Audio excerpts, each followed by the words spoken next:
Hello, welcome to our YouTube channel Mahatma educator. तो आज के इस वीडियो में हम आपको आपका जो BCECE का जो एग्ज़ाम होता है बिहार कंबाइंड का, ठीक है, बिहार कंबाइंड का, तो आपको पता है कि पिछले साल से 2019 से जो है ये नियम चेंज कर दिया गया है कि बिहार कंबाइंड का एग्ज़ाम नहीं होता है, डायरेक्ट काउंसलिंग होता है।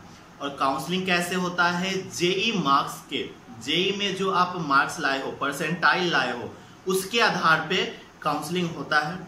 तो अब जो है सभी के मन में यह सवाल है कि हमारा कम परसेंटाइल है, 30 परसेंटाइल है, 40 परसेंटाइल है, 48 परसेंटाइल है, 50 परसेंटाइल है, 60 परसेंटाइल है, और हम इस कैटेगरी से हैं, इस कैटेगरी से हैं। तो इन सबों का जो है आज इस वीडियो में आपको हम जवाब देंगे, ठीक है, कि कम परसेंटाइल पे आपको कौन सा कॉलेज मिलेगा, कहाँ पे मिलेगा, कौन सा ब्रांच मिलेगा, ठीक है, ये सभी जो है आज हम इसके बारे में आपको हम इस वीडियो में बताएंगे, ठीक है। तो अगर आपको वीडियो अच्छा लगे तो आप एक लाइक कर देना, क्योंकि आपका एक लाइक हमें मोटिवेट करता है। अपने दोस्तों को भी शेयर करना जो कि बिहार कंबाइंड में, बिहार इंजीनियरिंग कॉलेज में एडमिशन लेना चाहते हैं, ठीक है। तो सबसे पहली बात, आपको हम यहाँ का जो फी है बिहार इंजीनियरिंग कॉलेज का, कोई भी कॉलेज हो, बिहार इंजीनियरिंग कॉलेज का कोई भी कॉलेज हो, बिहार का इंजीनियरिंग का कोई भी कॉलेज हो, उसका जो फी है वो बहुत ही कम है, ठीक है, बहुत ही कम। बहुत कम करने का मतलब सोच लो, बहुत ही कम, मतलब कि आपको ज्यादा नहीं लगेगा। अगर रहने खाने पीने का सबका 4 साल का ज्यादा 2 से 2.5 लाख लग जाएगा 4 साल में, बस फी, हॉस्टल, ये सब लेकर, बुक, किताब, कॉपी, कलम, जो भी है खाने पीने का सब लेकर, ठीक है, बहुत ही कम है, ठीक। चाहे आप किसी भी कॉलेज में हो, MIT में हो, दरभंगा कॉलेज में हो, भागलपुर कॉलेज में हो, ठीक है। अच्छा, भागलपुर में 2 कॉलेज है, एक IIIT भागलपुर है और एक Bihar college of Bhagalpur college engineering college है, BEC, भागलपुर इंजीनियरिंग कॉलेज, ठीक है।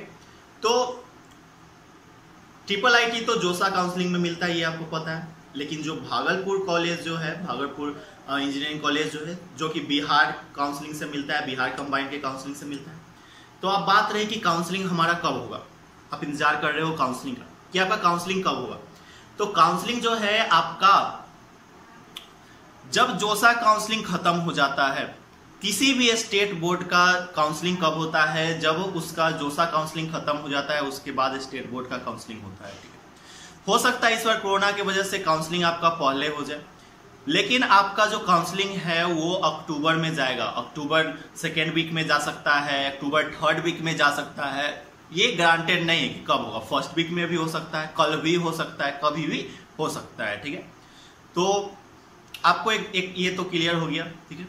अब जो है आप सोचोगे कि हमें कम परसेंटाइल पे कैसा कॉलेज मिलेगा और क्या कोर्स मिलेगा, क्या स्ट्रीम मिलेगा, ठीक है।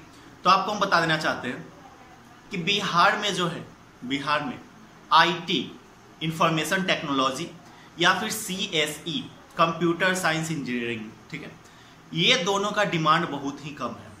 तो अगर आपको ये ब्रांच अच्छा लगता है तब आपको कहीं पे भी एडमिशन मिल सकता है, कम परसेंटाइल पे भी। ग्रांटेड नहीं है कि इस कॉलेज में ही मिलेगा, ठीक है। अगर आपको जाना है CSE या फिर IT फील्ड में जाना है तो आपको कहीं पे भी मिल जाएगा। हो सकता है कि बाई चांस आपका लक अच्छा रहे तो MIT में भी मिल जाएगा, MIT Muzaffarpur, top engineering college of Bihar, ठीक है। दरभंगा में भी मिल सकता है, भागलपुर में भी मिल सकता है, बख्तियारपुर में भी मिल सकता है, नालंदा में भी मिल सकता है। NCE चंडी जो है बहुत अच्छा कॉलेज है, कैंपस उसका देख लेना कितना मस्त है, ठीक है, सर्च करना मिल जाएगा आपको, यूट्यूब पे ही मिल जाएगा, कैंपस देखना कितना मस्त है। गया कॉलेज मिल जाएगा, फिर नया पे एक छपरा आया है, वो भी मिल जाएगा। टॉप 7 कॉलेजेस में आपको IT या फिर CSE मिल सकता है कम परसेंटाइल पे। चाहे मतलब कम परसेंटाइल कहने का मतलब कि अगर आप OBC कैटेगरी को हो, SC/ST कैटेगरी, SC/ST वाले को तो कोई फर्क ही नहीं पड़ता, उनको तो मतलब 40 परसेंटाइल है, फिर भी जो है किसी भी कोई भी ब्रांच मिल जाएगा, कंप्यूटर कोई भी ब्रांच मिल जाएगा टॉप 7 कॉलेजेस में। MIT में भी मिल सकता है, भागलपुर में भी मिल सकता है, कहीं भी मिल जाए। SC/ST वालों को कोई झंझट नहीं। झंझट यहाँ फंसता है जो जनरल कैटेगरी से है और OBC से है या फिर जनरल EWS से, झंझट यहाँ फंसता है कि हमारा क्या होगा, ठीक। तो अगर आपके 40 प्लस है, 50 प्लस मान लो, 50 प्लस 45 प्लस है, तब आपको कंप्यूटर साइंस कहीं पे भी मिल सकता है। लेकिन बिहार में जो इंजीनियरिंग करना चाहते हैं अधिकतर बच्चे जो हैं चाहते हैं कि हमें सिविल मिले या मैकेनिकल मिले, तो ये कैसे होगा, ये किस कॉलेज में मिलेगा। तो इसमें जो है बिहार में बहुत सारा मारपीट चलता है कि हमें सिविल ही चाहिए या मैकेनिकल चाहिए। तो यहाँ पे आपको चांस कम हो जाता है कि टॉप 7 कॉलेजेस में आपको मिलेगा, ठीक है। लेकिन टॉप 7 कॉलेजेस में भी नहीं मिलेगा ना, तो बहुत अच्छे अच्छे कॉलेजेस हैं, जैसे कि और सबका जो क्लासेस है वो अच्छे कॉलेजेस में चलता है। जैसे कि समस्तीपुर हो गया, समस्तीपुर का क्लास कहाँ चलता है, MIT मुजफ्फरपुर में चलता है। सोच लो MIT पढ़ाई सेम MIT मुजफ्फरपुर जैसा, अब बताओ कितना मस्त है ये, है ना। तो कहीं पे भी एडमिशन लेके आप घुस जाओ, ठीक है, ये बात है, कहीं पे भी एडमिशन लेके घुस जाओ, हर जगह पढ़ाई हो रहा है, ठीक है। अगर सिविल मैकेनिकल चाहते हो तो कंप्यूटर साइंस का बस ये टॉप 7 कॉलेजेस में होता है, लेकिन बिहार के बच्चे इसमें जाना नहीं चाहते हैं, ठीक है। तो ये बात थी।